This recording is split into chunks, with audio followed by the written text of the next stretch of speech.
Bonjour à vous, enfants du Seigneur Jésus-Christ. J'espère que vous allez bien dans le précieux nom de notre Dieu, Sauveur, unique, vivant, véritable, Seigneur des Seigneurs, Roi des Rois, le vainqueur, le victorieux, celui qui a triomphé sur la croix du Calvaire, celui qui est ressuscité d'entre les morts, celui qui nous a donné la vie, celui qui a amené le sacrifice agréable au Père dans les lieux célestes par son sang purificateur, puissant, glorieux, ce sacrifice éternel qui nous a été donné par notre Seigneur Jésus-Christ, envoyé par Dieu le Père, qui a accompli la volonté du Père afin que nous soyons sauvés de cette humanité pécheresse, afin que nous soyons sauvés de notre péché, afin que nous soyons sauvés de l'emprise de Satan, afin que nous soyons délivrés des chaînes du péché, afin que nous puissions être délivrés de l'emprise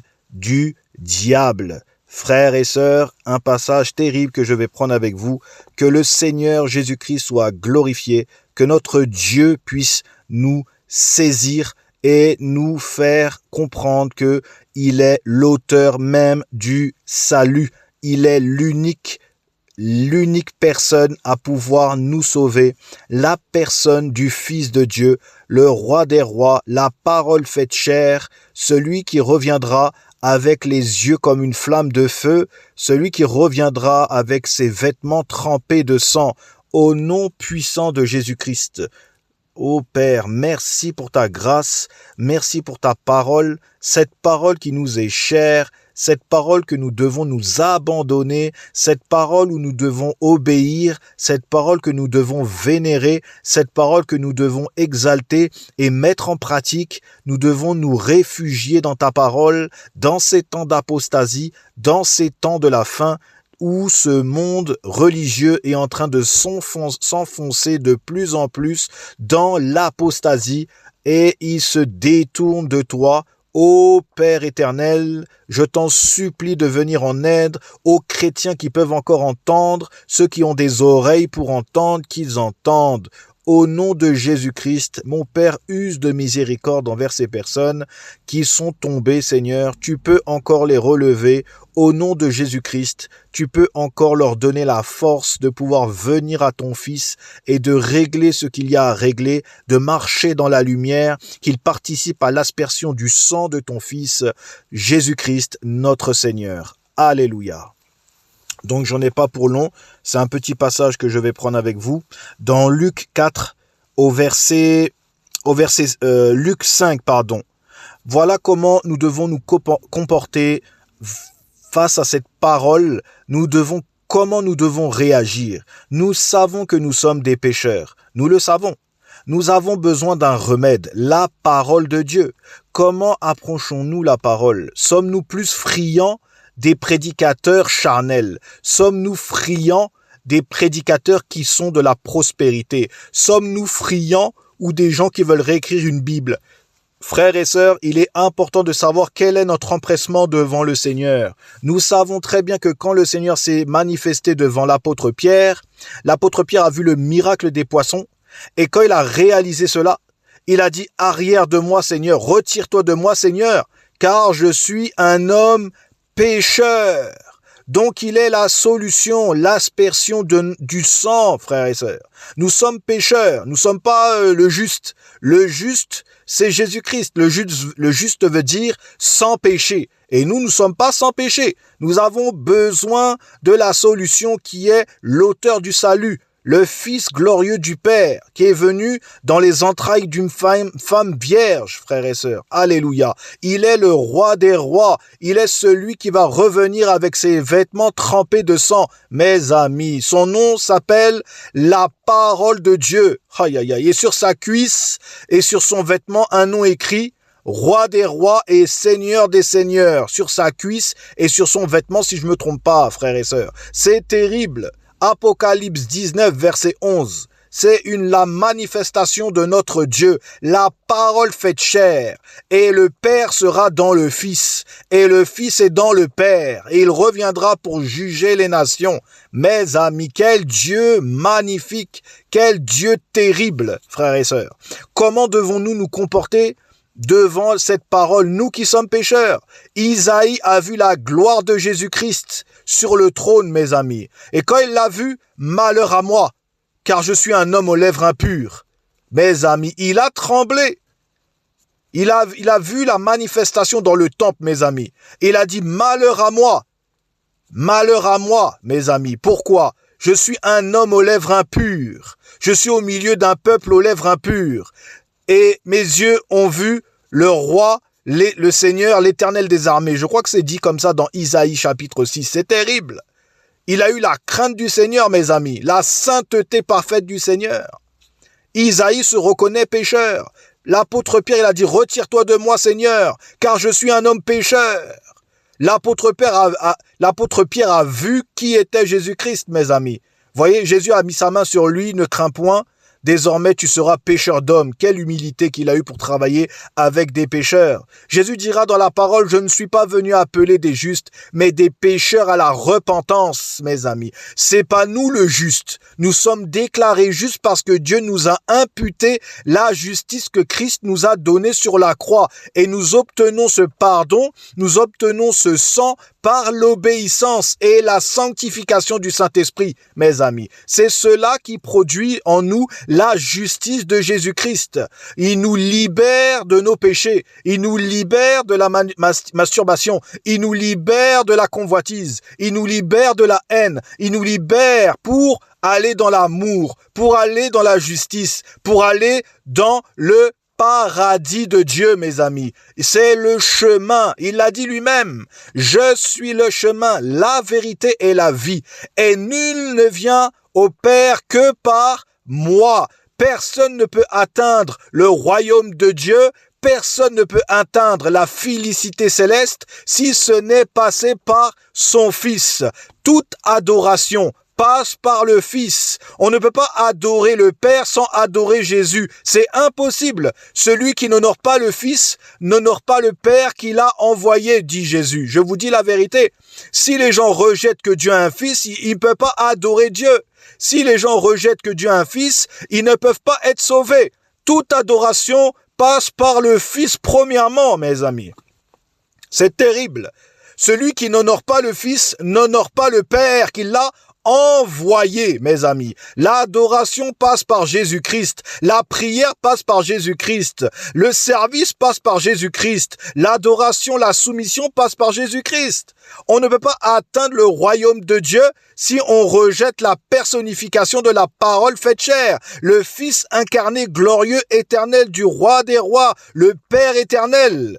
Le Père, celui qui a envoyé Jésus-Christ, Jean 3,16. Dieu a tant aimé le monde qu'il a envoyé son Fils unique, afin que quiconque croit en lui ne périsse point, mais qu'il ait quoi? La vie éternelle, mes amis. Voilà ce que Dieu a fait. Il a envoyé l'amour, afin que les hommes puissent reconnaître j'ai même pas les mots pour décrire l'immensité de cet amour qui me dépasse, mes amis. Mais c'est la réalité. Dieu a envoyé la véritable manne tombée du ciel. Jésus l'a dit dans Jean 6, mes amis. Magnifique. Magnifique, un Seigneur éternel, un Seigneur qui a quitté les cieux pour revêtir notre humanité déchue, afin que nous soyons sauvés par sa résurrection, par sa sainteté, par sa justice, alléluia, par ce qui nous a donné la vie éternelle. Chrétiens, chrétiennes, il est temps d'adorer le vrai Dieu, il est temps de se détourner des bêtises, il est temps de venir à l'agneau, celui qui a versé son sang pour vous et moi, car nous avons besoin de nous jeter sur la parole de Dieu, comme nous allons le voir dans Luc chapitre 5. Alléluia. Or, il arriva, Luc 5, au verset 1, bien-aimé.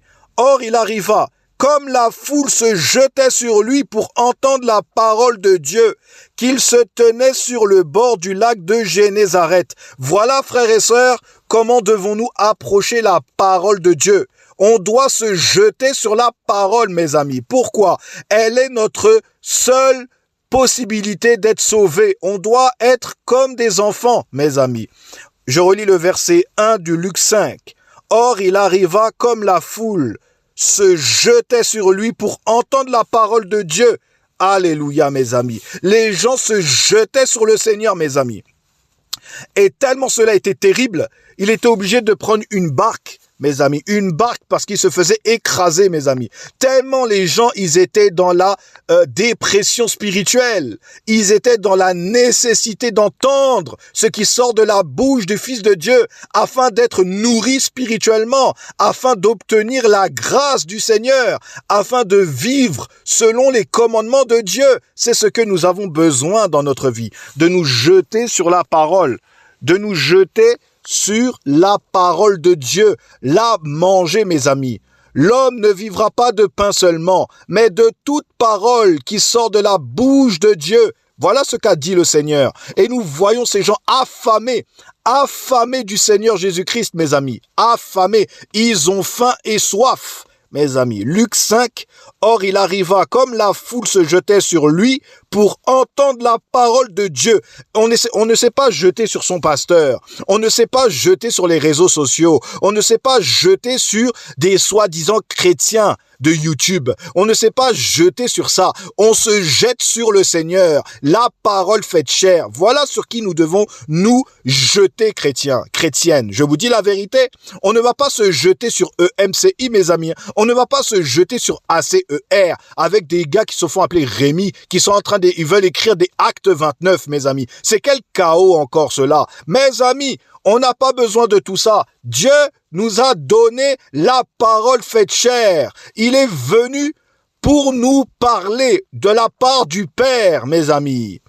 Luc 5 au verset 1. Or, il arriva comme la foule se jetait sur lui pour entendre la parole de Dieu. Voilà, mes amis, ce que nous devons faire. Nous devons nous jeter sur le Seigneur, mes amis. Il est là pour ça. Il est assez puissant pour supporter cela. Au nom de Jésus-Christ, Père, entends cette parole, cette prière que je fais aux chrétiens sur la chaîne, afin qu'ils se jettent sur ton Fils, cet unique Sauveur. Car la Bible dit dans Acte 4, Pierre a proclamé, il n'y a de salut en aucun autre nom qui a été donné parmi les hommes par laquelle nous devions être sauvés. Et nous voyons dans Luc chapitre 5 verset 1, les gens se jetaient sur le Seigneur, mes amis, pour entendre la parole de Dieu. Alléluia. Voilà ce que le chrétien doit faire. Il doit se jeter sur la parole, l'écriture, et le Saint-Esprit interagira dans le cœur pour rendre cela vivant. Le chrétien tombera dans l'espérance du royaume de Dieu, mes amis. Je relis, or il arriva comme la foule se jetait sur lui pour entendre la parole de Dieu, qu'il se tenait sur le bord du lac de Excusez-moi, je relis le verset. Or il arriva comme la foule se jetait sur lui pour entendre la parole de Dieu, qu'il se tenait sur le bord du lac de Génézareth. Et il vit 2 nacelles qui étaient au bord du lac. Or, les pêcheurs, donc de poissons, en étaient descendus et lavaient leurs filets. Donc, ils avaient leurs filets dans l'eau. Et montant dans l'une des nacelles qui était à Simon, il le pria de s'éloigner un peu de terre, et s'étant assis, il enseignait les foules de dessus la nacelle. Mes amis, voilà le Seigneur magnifique sur une barque, et il tenait là, et il enseignait la foule, mes amis, qui se jetait sur lui. Voilà qui nous devons écouter par le Saint-Esprit. La parole prêchée, c'est magnifique. Entendre ce que dit le Seigneur. Nous devons expérimenter la présence du Saint-Esprit et de consommer le livre. Alléluia. Comme Jean l'a consumé. Jean, dans Apocalypse, a mangé le rouleau, frères et sœurs. Et dans sa bouche, c'était doux comme du miel. Mais quand c'est descendu dans les entrailles, là, c'était amer, car il y avait aussi des jugements, mes amis. Voyez? Mais dans notre bouche, elle est comme du miel. Nous devons goûter comment le Seigneur est bon, bien-aimés. Goûter. Mes amis, pas toucher, goûter avec l'esprit, mes amis. Je vous dis la vérité. Voilà, frères et sœurs, c'était pour vous encourager. Et je relis. Or, il arriva comme la foule se jetait sur lui pour entendre la parole de Dieu, qu'il se tenait, Jésus, sur le bord du lac de Génézareth. Alléluia. Voyez, il se jetait, mes amis. Vous imaginez comment ça devait être? Il y avait des milliers de personnes qui le suivaient, frères et sœurs, des milliers. Imaginez-vous là, comment c'était. À savoir que pendant la multiplication des pains, il n'était pas que 5000. Il n'y avait pas les femmes et les enfants qui étaient comptés. Ils étaient environ 10 000, mes amis, voire plus. Vous voyez, il n'y a pas les femmes et les enfants comptés. Vous voyez, mes amis, c'était terrible, la foule. Là, c'est pas le miracle des pains, non. Mais il y aura le miracle des pains. Et à savoir qu'ils n'étaient pas que 5000. Il n'y avait pas les femmes et les enfants de compter. Vous imaginez le monde qu'il y a eu?